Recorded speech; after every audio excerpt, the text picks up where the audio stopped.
Chers paroissiens, je voulais vous laisser à nouveau un message cette semaine pour vous dire à quel point je suis proche de vous, que je prie pour vous. Et vous le savez, c'est pour nous tous la deuxième semaine de confinement. C'est un peu plus difficile et je suis frappé parce que la semaine dernière, les blagues pleuvaient sur Internet, sur les comptes WhatsApp, etc., sur les réseaux sociaux. Et aujourd'hui, la tonalité a un petit peu changé. Nous avons des offres culturelles. On nous dit que le Metropolitan de New York diffuse gratuitement ses spectacles sur Internet. On a heureusement d'autres choses aussi, des messages spirituels. On a des gens qui demandent de l'aide, qui demandent des enseignements. C'est vrai que la tonalité a un peu changé. Et donc, on prend conscience aussi, puis je l'éprouve moi-même, que c'est dur, quoi. Il faut tenir. Au début, il y avait beaucoup de blagues. Maintenant, il faut qu'on tienne le coup et qu'on arrive à s'aider les uns les autres. Je voulais, aujourd'hui, dans cette fête de l'Annonciation, partager avec vous quelque chose qui me tient à cœur. On fête l'Annonciation le 25 mars, c'est-à-dire 9 mois avant Noël, et c'est bien l'intention d'ailleurs de fêter cette grande fête liturgique et ce grand épisode de l'histoire de l'humanité avant Noël. Et ce qui me touche beaucoup et ce que je voudrais vous partager, c'est que il y a un petit goût de Noël déjà, en plein confinement, en plein carême, en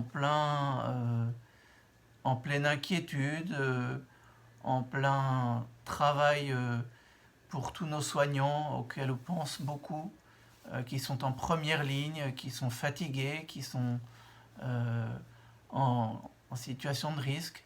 Les enseignants aussi, parce qu'ils doivent à la fois souvent s'occuper de leurs enfants et fournir du travail à domicile et suivre les enfants par le virtuel.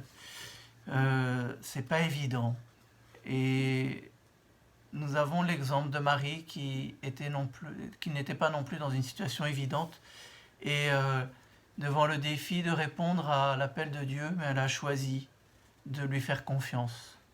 Elle a choisi de faire ce pari, si j'ose dire, de dire oui, qu'il me soit fait selon ta parole. Et je trouve que c'est un beau signe pour nous. Quand on dit oui, eh bien on sait que ça nous fait aller de l'avant. Malheureusement, on ne dit pas toujours oui. Je suis le premier à souvent être un peu dans la résistance. Et en disant oui, Marie a suivi un chemin qui l'a conduit d'une manière étonnante vers Dieu. Une autre chose que je voulais partager avec vous, c'est que aujourd'hui, dans cette situation, on retrouve l'importance et la place de la prière. On prie très clairement les uns pour les autres. Ce soir, nous allons sonner les cloches dans nos églises de toutes les communautés de la paroisse. Nous allons mettre un signe de prière et puis je crois que c'est plus que ça. Nous prions tous réellement. Nous demandons au Seigneur de faire en sorte que les premières statistiques de cette contagion ne soient pas aussi terribles que ce qu'on avait estimé. On lui demande de nous protéger réellement. Et puis on prie les uns pour les autres parce que il y a aussi des conséquences psychologiques, des tensions. C'est pas évident de vivre comme ça entre quatre murs, même si on peut sortir un petit peu. Aujourd'hui, quelqu'un me partageait sur un message cette chose-ci en nous disant que cette retraite insolite, en fait, elle nous donne du temps. Elle nous donne du temps pour échanger, pour trier, pour ranger, enfin ça dépend des gens. Et elle nous donne aussi du temps pour faire attention aux autres, pour être solidaires. Et on a tous envie de dire, pourvu que ça dure, alors bien sûr pas le confinement, hein, pourvu que ça dure, cette attention aux autres, ces petits moyens, cette créativité que nous avons développée. Et je voulais vous dire quelque chose parce que vous vous souvenez qu'on a lancé sur la paroisse les veilleurs et ça a un peu du mal à prendre Peut-être que c'était trop institutionnel, je ne sais pas. En tout cas, il me semble que aujourd'hui nous avons découvert le mode d'emploi. Alors je voudrais vraiment vous inviter, chers paroissiens, et plus profondément, chers frères et sœurs, à être des veilleurs les uns pour les autres. Et on sait bien que ça commence chez soi. Voilà. Autre chose que j'aimerais vous dire, de mon côté, j'ai passé pas mal de temps pour essayer d'apprendre à faire des vidéos, pour me servir plus efficacement des réseaux sociaux. Et j'avoue que j'étais bien en retard et que c'est toujours pas évident pour moi. Mais aujourd'hui c'est important, le pape nous a invités à nous en servir, il y a eu un certain nombre d'appels dans ce sens-là. Et donc devant l'urgence, je m'y suis mis. Et avec l'aide de paroissiens, heureusement, qui coopèrent bien dans cette tâche, et notamment des jeunes. Je voulais vous dire que nous mettons l'homélie de la messe au prieuré des Frères de Saint-Germain tous les jours sur le site de la paroisse. Alors allez-y, c'est très facile, il suffit d'appuyer sur un lien et vous êtes tout de suite sur un fichier audio que vous pouvez écouter.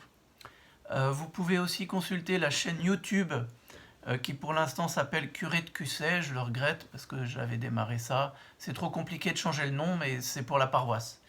Il y a aussi Facebook que certains d'entre vous consultent, dans lequel il y a pas mal de choses. Il y a aussi Instagram que des jeunes de la paroisse font vivre. Voilà, n'hésitez pas à les utiliser et n'hésitez pas à vous abonner à la chaîne YouTube, aux différents réseaux sociaux. Plus on le fera, plus on sera au courant et on pourra aider par ces petits moyens. Je ne mets pas plus d'importance que ça n'en a, mais ça a de l'importance et je voudrais, même si vous avez peut-être pas une grande habileté, on ne vous demande pas de poster les choses, mais de vous abonner, de vous inscrire, de regarder ce qui est proposé. Et puis n'hésitez pas à demander de l'aide si vous avez un peu de difficulté pour utiliser ces réseaux sociaux.